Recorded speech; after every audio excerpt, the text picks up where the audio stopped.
Thank you very much, Mr. Deputy Speaker. I will try to be brief. I'm going to pass very quickly over Clause 1 of this bill. Other than to welcome it, it delivers on our manifesto commitment to have tough sentences for the most serious crimes. And also, in my view, it finally delivers on the contract that was struck with the British people back in 1965.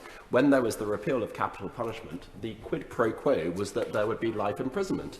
And it has never been the case. There has been life imprisonment for murder, serious murder. So whole life orders delivers on that original contract. So I welcome it for that reason alone. Moving on to section or clause 6, which is what much of this very interesting debate has been about. It's absolutely right. There's a balance of the competing forces, which is the criminal justice system has to balance punishment as well as the reduction in reoffending. And I absolutely agree with the Right Honourable Member for South Holland and the Deepings that there is a moral perspective to punishment, that we do have to, society expects that people who commit crimes receive punishment. They want to see the physical consequences to crime.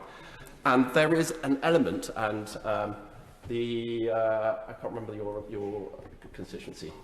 Harborough, the Honourable Member for Harborough. He's also right that there is a period of physical relief when a perpetrator is behind bars. A community experiences physical relief, and that is a common good. But, and it is a big but, those benefits do have to be balanced with the reduction, with systems that lead to a reduction in future reoffending. Because the evidence, although we've been arguing a little bit about the details behind the evidence, the overwhelming weight of the evidence that I have seen is that short-term prison sentences do not lead to reductions in reoffending. In fact, quite the opposite, because whilst there are benefits, and I've named a couple of them about prison sentences, there are costs as well. One of the costs being that you turn perhaps a small-scale offender into a much more detailed offender because they meet and mix with the wrong kind of people. They lose their jobs, they lose their home, they lose their relationships, all the binding elements of community membership. So when they come out, they are statistically more likely to reoffend. That is a cost of prison, and we should not be shy from that. We shouldn't shy away from that. We should recognise it. And there are the evidence, the data suggests that I've looked up the effectiveness of sentencing options on reoffending from the arm's length organisation, the Sentencing Council, and they say this.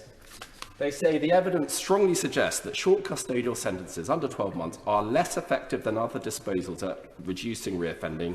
There is little evidence demonstrating any significant benefits on such sentences. Indeed, there's a reasonable, in a moment. Actually, wait, I'm so sorry because I've got a couple of minutes. Indeed, there is a reasonable body of evidence to suggest short custodial sentences can make negative outcomes such as reoffending worse. And that comes down to the nub of it, Mr. Deputy Speaker. I am a deductive reasoner, and my right honourable friend who's no longer in his place says he's an inductive reasoner. But just because you're an inductive reasoner does not mean to say that you no longer look at the data. You need to do both. And it's because I've been looking at the data that I support this bill.